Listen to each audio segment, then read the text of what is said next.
I thought I'd find a hole in my own backyard I'd never seen before. Follow it down underneath that fence. Come back up on the other side, live another life. Break down the door, it's yours for the taking. I held it back until you stopped asking. My eyes are blurred, the clock is ticking. I'm coming up short in a life worth nothing. I hear women in my head with ordinary names that ring like magic through some malfunction in my brain. Your hands will wander. Welcome to the 2 Month Review, the weekly podcast brought to you by Open Letter and 3%, in which we take a giant book, break it down bit by bit, section by section, talk about it, analyze it, have some fun, and do our best to make sense out of whatever it is that we're reading. So this season, which is the 19th, is all about The Remembered Part by Rodrigo Fresán, the third book in the trilogy, the part trilogy, or whatever you want to call it. Triptych is what they're referring to it as in this Latin American Literature Today articles, which we'll be talking about. But whatever it is, we're finishing up today the first part, so up through page 354 in this giant honking volume. I am Chad Post from Open Letter Books, and I'm joined this week by Kaija Stromanis from Open Letter Books and translator from Latvian. How are you doing, Kaija? I am okay. You look like you have a huge background. For anyone watching, like the background looks gigantic. Like there's a lot of negative space surrounding you. A lot of negative space. Yeah, that is the introvert's dream, is it not? Don't even get me started about this introvert crap. Yeah. So you you have not read this section, which is fine. I asked you to come on because we're having like some scheduling difficulties with Brian, who would love to be here and is a big fan of the book and loves reading it so far, but can't at this moment. But we wanted to at least record this podcast, even if it's a bit shorter and a little bit less in depth than some of the others, so that we can move on with the book and get into parts 2, 3, and finish what is referred to in the book as the Impossible story, basically the Impossible trilogy. And I don't want to keep pushing it down the road to actually finish it. So we're here. We're going to do our best. I'll talk a little bit about the book, but more importantly, it was just announced yesterday, or just released yesterday, that Latin American Literature Today's 26th issue has Fresán as like its cornerstone, as its like featured author. There are I had this open just a second ago, but I think there are 6 articles about his work. One that's called Rodrigo Fresán, Literature's Master of Ceremonies, Introduction to an Impossible Dossier. One that's From History to Stories, From Nation to Fiction.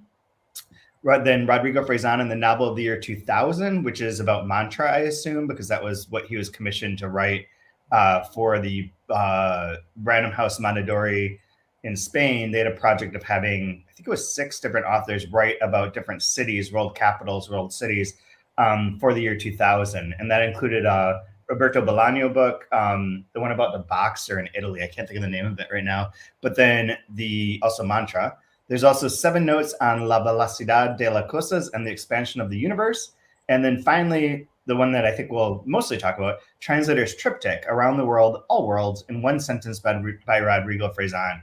Overall, it's amazing that LALT did feature him in these ways, and I hope that it brings a lot more people to his work. And it is cool that everyone basically starts with, his books are crazy. they're hard to understand and to read and to like deal with, and that's awesome.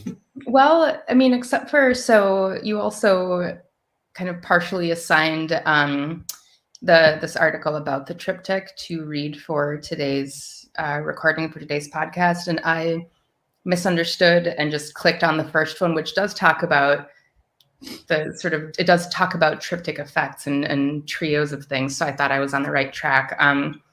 But I did sort of just glance through the translation one. So maybe we can talk about both, because what you just said about everyone starting off by saying Rodrigo's hard to read, that's definitely not the vibe in the article the main article titled "The Fresán Literature's Master of Ceremonies." Oh, okay. So what's that one about? The vibe with that is really about, it's kind of a dossier on his literary career, on all of his writings. And what I liked is there were some things that we sort of talked about, you and I talked about when I came on, several weeks ago.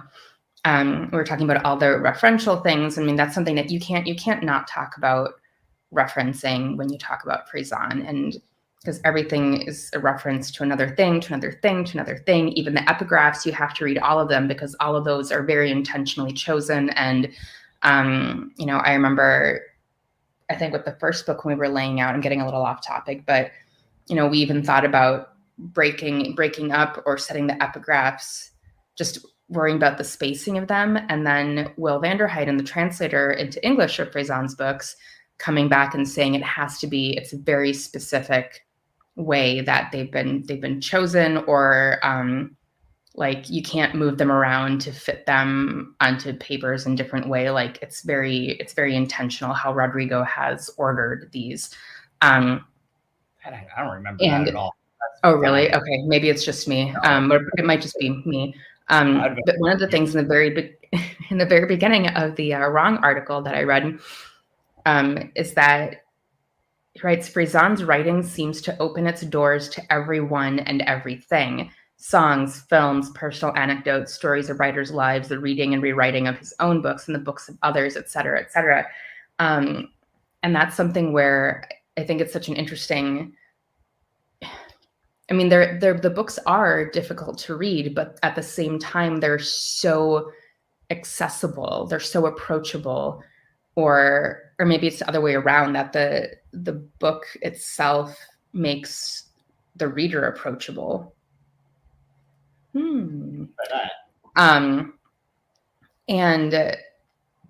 then he also says, like, the novels and stories of Rodrigo Fresán stroll through genres, short stories that are almost novels, novels with short story hearts, mutate into science fiction, into pop, hagiography, into Bildungsroman, into songbook, into monumental triptych, like a kaleidoscope that always also toys with language, pulling in neologisms, symbols, typographies, and an abundance of parentheses and footnotes. It shouldn't. I don't know. I don't like the idea that it's a hard book to read, because there's so much of the quotidian in it, and of such a shared experience. It's very international. It's very, I'm just a little shocked that, I mean, I don't disagree that it's hard to read these books, because, you do need a lot of mental power to keep track and to stay on topic, which is something that I can't do in my daily life anyway. But still, at the end of it, it all makes sense and it's all cohesive. Yeah, I don't know that, like, the difficulty, when we talk about the translation, translating difficulties are different and specific. But when we were talking last week about it, it is the sheer voluminous nature of it is one that gets mentioned, that, like, this trilogy combined is over 2,000 pages. It's like, it is a lot to, like, to just digest, and that it doesn't necessarily give you the plot bit by bit by bit in a way that, like, oh, I can't wait to what happens next, because it's telling and retelling the same thing over and over again.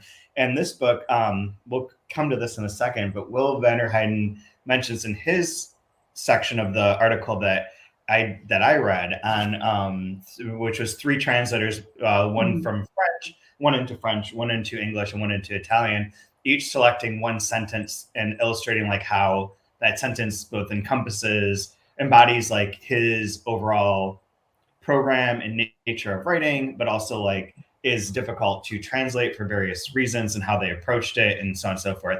But most of all 3 of them, I mean, I don't think this is offensive, but all 3 of them are sort of like hand-wringy on, like, I can't just pick one sentence and what could it be and everything, blah, blah, blah, blah, blah, blah. Yeah. Well, you are right. You are right in that I think it's the Italian translator ends up saying that they're going to put off choosing a single sentence. Yeah. But it is. But it's a very long explanation. Very long. That's so. I mean, not to poke fun at stereotypes, but that's so Italian to just not do a thing and just manana. I thought you were going to say that's so translator. Like, yeah, also, yeah. I mean, Jesus, you people are exasperating. But like, you don't finish anything. Nothing's ever on time. It's always so hard. Wrote every word. No, I'm just kidding. I'm just kidding. But like, it is pretty Italian to just be like, well, I'm just not going to do it. Like, it's like paying taxes in Italy. You just don't do it. Like, it's fine. You just don't bother. That's why your country's all screwed. The thing Wow. I haven't pissed off Italy. I pissed off Ohio frequently and other countries, but Italy's a new one. That was very unexpected. In the article that you read, I don't know.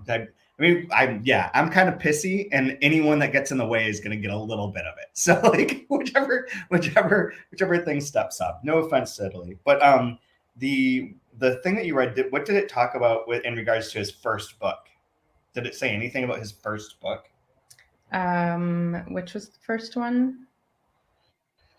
The first one is called, I always forget what it is because I only know it through what is in here. And that is not what I want to call it, but crap, I can't remember now. The first book that he wrote was a series of stories, and it was a huge like bestseller, and it might be The Velocity of Things. No, History Argentina. That's what it was. Okay. I believe that was the first book, and that one became like a bestseller in Argentina and is incredibly popular and incredibly well loved,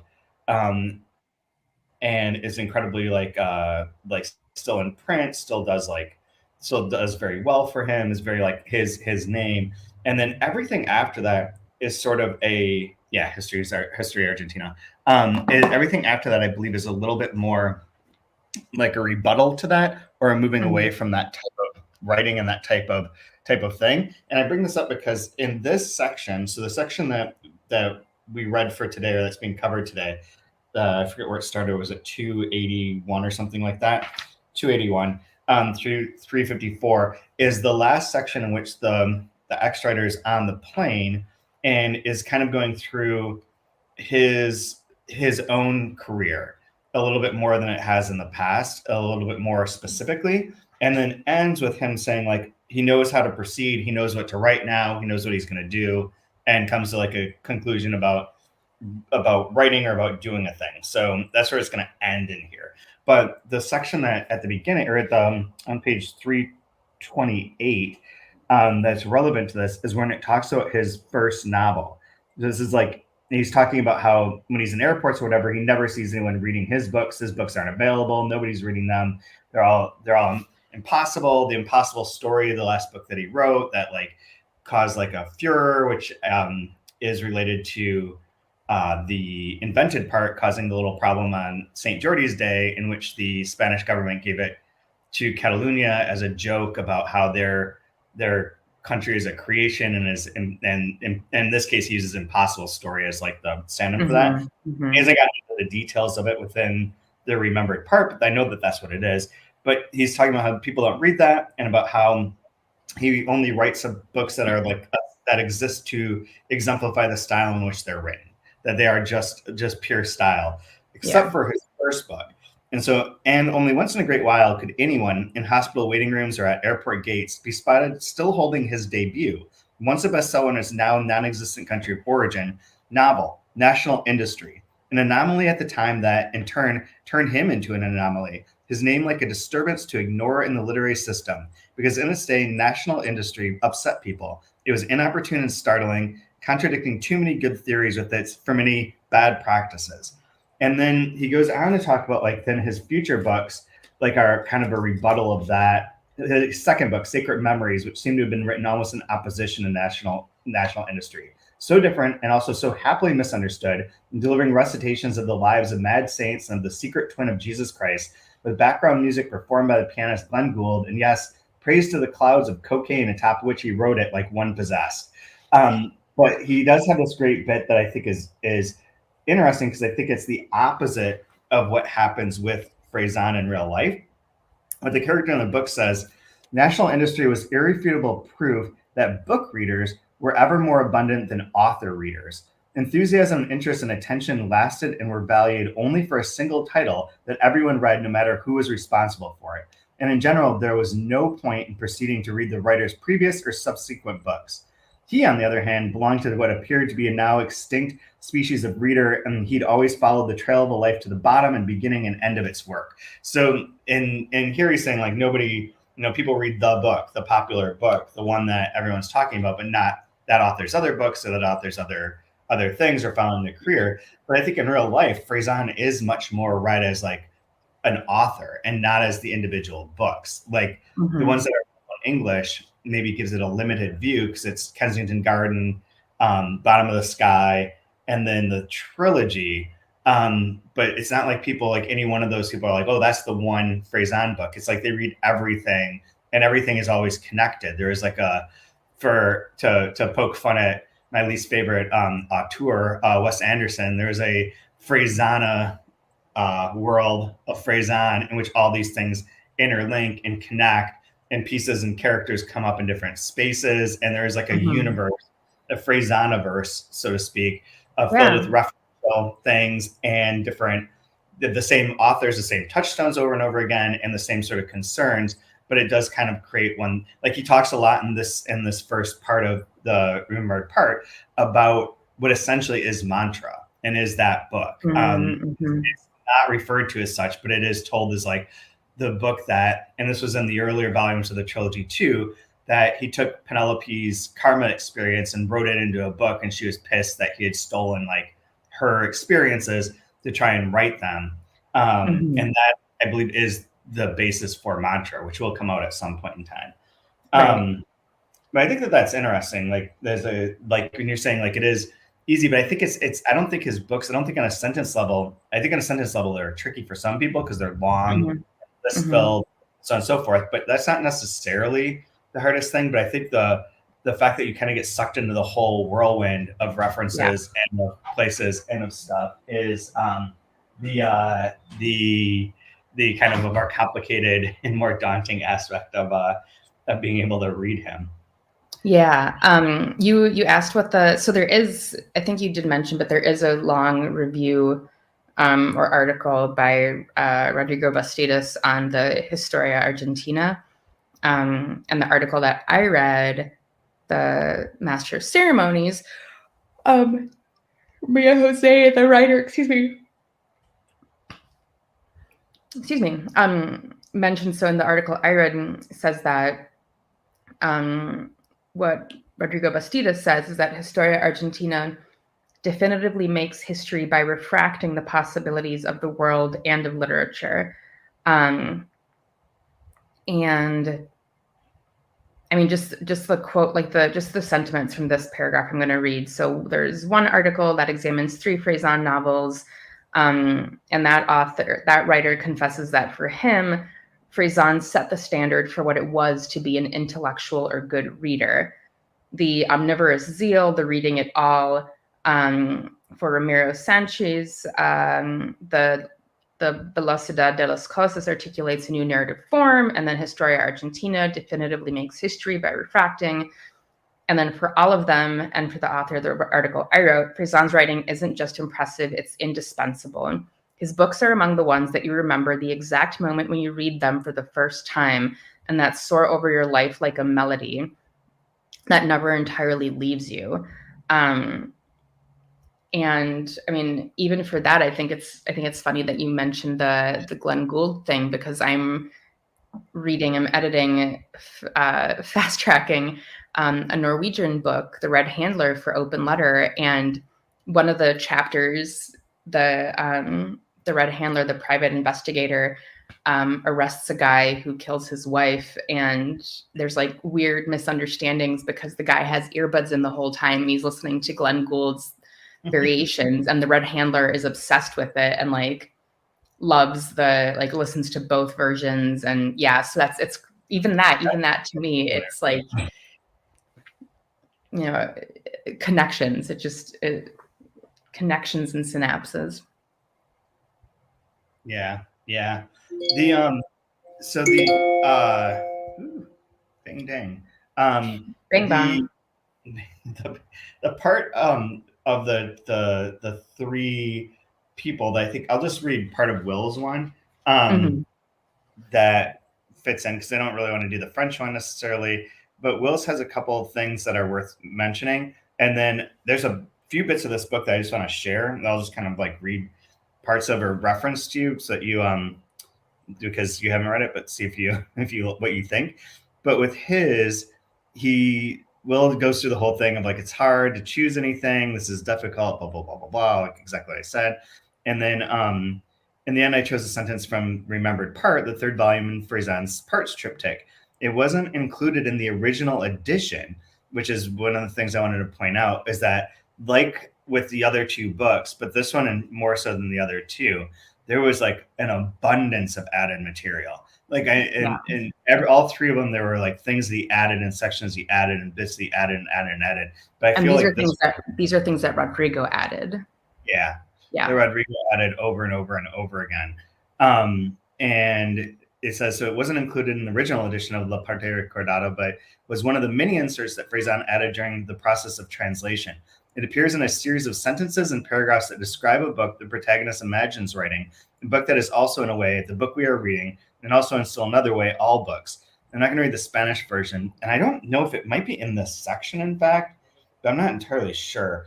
But the sentence as he has it is, a book that would commit the perfect and pardonable crime and sin, proving irrefutably that lives have a logic and an order that exists, that lives are really novels or books of stories, that they're born and die, yes, but between one point and the other, they begin and end multiple times, and sometimes they close off their parts and doors by leaving them open.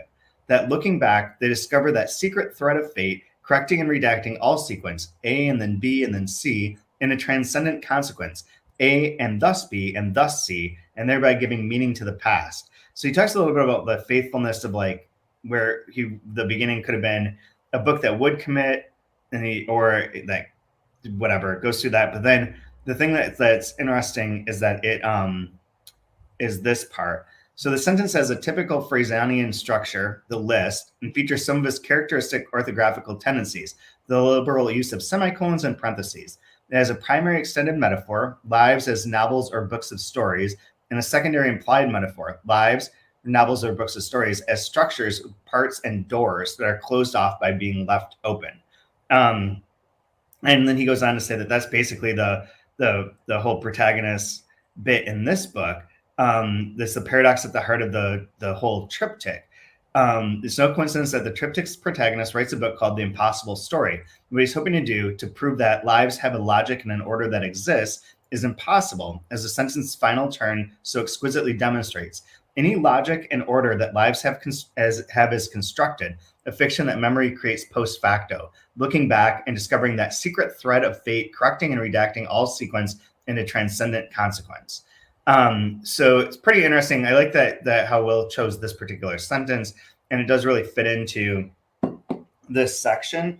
The thing that like specifically that it fits into, and this is where I thought maybe it's even in this page. It is. So it's right next to the part that I was going to quote. The part that I was going to quote is in this list of like the book. He's talking or thinking to himself about a book that would contain thousands of pages whose theme and plot would be the invocation of that same phantasmagoric book. And then he says, a book about the impossibility of writing that nevertheless couldn't stop being written. The book that would be the book with the most writing on the subject of not being able to write. A book that in practice would contain its theory and whose plot would reside in its style. A book that would say everything anyone else might say about it later about itself first. And that same thing, and then that sentence that he just quotes is right here. It's the next one. And it ties into that same idea of like trying to include everything. Like the book tries to include everything and tries to include the world, and that is what makes it complicated.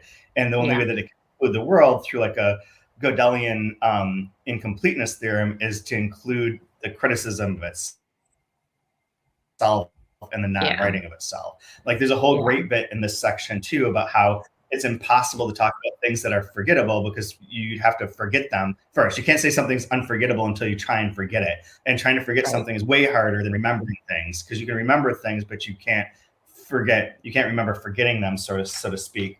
But there's some great sections in here. This one has a lot to do with like the fact that he doesn't have kids, he doesn't get married.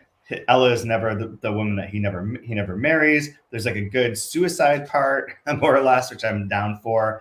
There's a lot of fun stuff in here.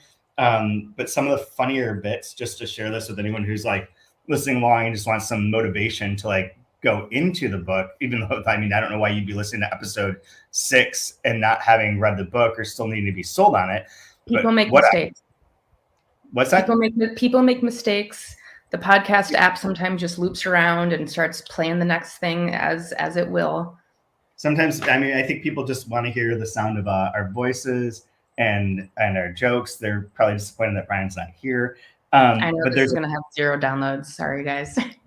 Zero people are watching, so don't worry. The funny part, I think this is part's funny, where he talks about the phrase expression was still, that man is an open book, and not yet, that man is a turned on tablet, which I think is pretty funny in his like rant against like electronic reading. And also I like this. I like that. I sometimes feel like the Kindle screen where it's like swipe to unlock. You're there. You're just whatever. So on blogs and in tweets, they all suffered from Tourette syndrome, and they all screamed in all caps, riddled with orthographical errors. And they opined out everything they either knew or understood. And they condemned each other to hell as if they were diabolical, all-powerful emperors. And this is my favorite line. And they talk shit and were shit-talked and talk shit about being shit-talked, which is great. And then it's talking about people on Twitter. And wasn't it a little odd that people, given the opportunity to be other people online, always opted to be worse people than they already were? Just fun. And also, yeah. I'm watching too much Succession, because those people are the worst people ever. And every episode is just more proof that like, if people in business act like this, they're all fucking morons. Like, here, I'll make fun of Italy. I'll make fun of businessmen. Like, they're all fucking morons saying nonsensical shit just because their egos and their dicks need to be stroked. And that is what that whole show is, just a condemnation of this entire class of CEO morons. And that is my 2 cents. Come at me on Twitter. I'll be a worse person than I am here. And I'm already a pretty bad person. So you're the most insufferable. The most insufferable. There's another, where'd it go? Where did it all go? Shoot, sorry. I had this all set aside, but then, here's the thing about forgetting. And then she proceeded to expound on the paradox that for something to be truly unforgettable first, you had to try and forget it. And that it was much harder to forget than to remember. And then there's this part that I really love that is a reference to the types of readers there are. And so he's like, so not like he's talking about the positions that could be applied to attitudes for a hypothetical division between types of readers. Not like the one Nabokov came up with in his day, running the gamut from the banality of book club members who needed to identify with the hero or heroine to readers who focus on the socioeconomic angle and prefer things like action and dialogue, to the nobility of readers who had to have memory and a dictionary in, quote, some artistic sense, but something more automatic, quote, the ones who needed to have everything explained to them and the ones who preferred not to know anything before it happened. I think that's a pretty good division between people. It reminds me of like the ongoing jokes about like when you start watching a movie with someone, they're like, what's going on? And you're like, the whole purpose is for that to be explained. Like, that is the core concept of narrative. Like, yep. And then I do know some people who are like, will only watch things if they've already read all the spoilers and have to know everything that's going to happen ahead of time. I think that's like near verifiably insane to me, but like, so be it. People have their own thing.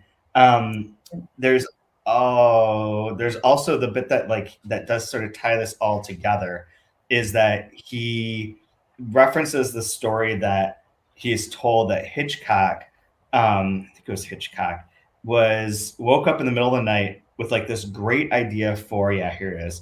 Hitchcock woke up in the middle of the night in the dark, convinced that he'd come up with the best possible idea for a movie, the best story ever told and ready to be filmed. And then Hitchcock quickly wrote it down in a notebook and went back to sleep. And the next morning, expectant, he read what he had written there, and all it said was boy meets girl.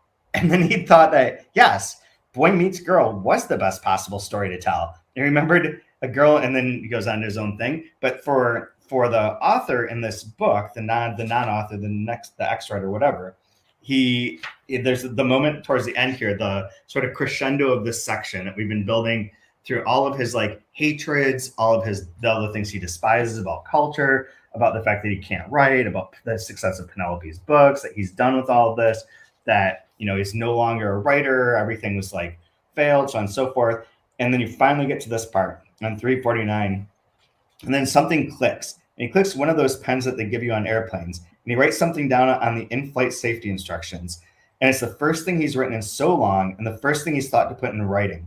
It's the first thing he remembers having put in writing, and who knows how long. And what he writes is man meets boy. Him as in playing him. Him suddenly decisive and definitive and capitalized. And that then goes to the last part where he says, asking him if now he knows how to proceed. He's talking about the pilot's asking a question for everyone. And he's like, I think it's just for me. He's asking me if now he knows how to proceed, how to go about starting to write again, how to go on, once everything that has to happen has happened, and make it to the end. The end being, he remembers now, all that's left to come to pass, the last thing to become present and future. And he answers the pilot and answers himself that yes, that he does, that he knows that now, he knows that and much, much more. And then he says much, much more in a moment, which is one of the running gags throughout here is like, it keeps saying like, oh, the impossible story causes fear, more on that in a moment, and goes on and on and on. So for this section, that part that Will talked about is really like the core of this whole 354 page like diatribe of sorts. Yeah. That's both like life and history and trying to make sense of the life and trying to make sense of writing, trying to write to make sense of the life, to try and make sense of everything. And it ends up finally getting to the point where he feels, I guess, that he can write again and that he has something to do. And that will like lead into part 2, which will be starting next week up to page 422. And part 2 is called The Reconstruction of the Fragments, the Eternity of Instants, the Marvel of Moments, and everything that came before that at the same time is only remembered now. So get ready.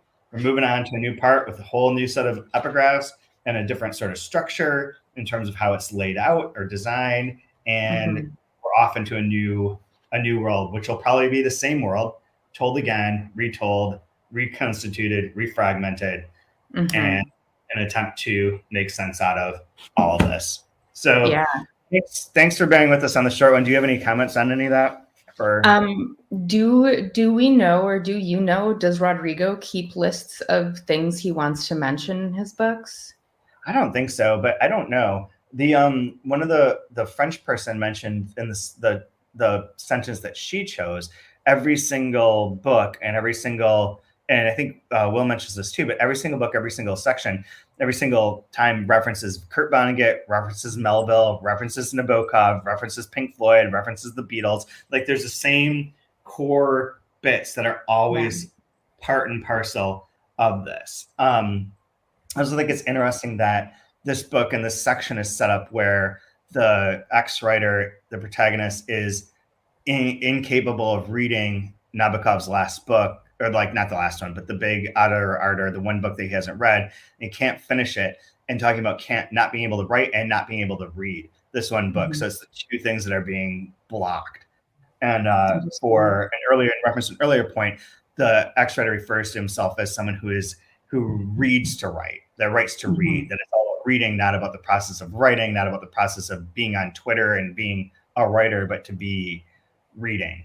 So I think that those things all tie together, and there's a lot more that we can kind of suss out with more time and more bits to this book. So tune in next week for the next section. We'll probably from here on out be on a weekly schedule without any problems. We'll be through up to 422 next week. And until then, you can buy the books through Open Letter. The triptych's available for $40. No code needed. It's just available on the website. All of our other books are available there too. You can rate and review us on Apple Podcasts or wherever you listen to this. Subscribe to the YouTube station. Send in comments. Send in questions. Tweet at the 2 Month Review Twitter if you want, and we'll bring those questions on air. And I'm going to make a startling admission to you right now, is that I had just had a kombucha and I actually liked it. What? As if on cue.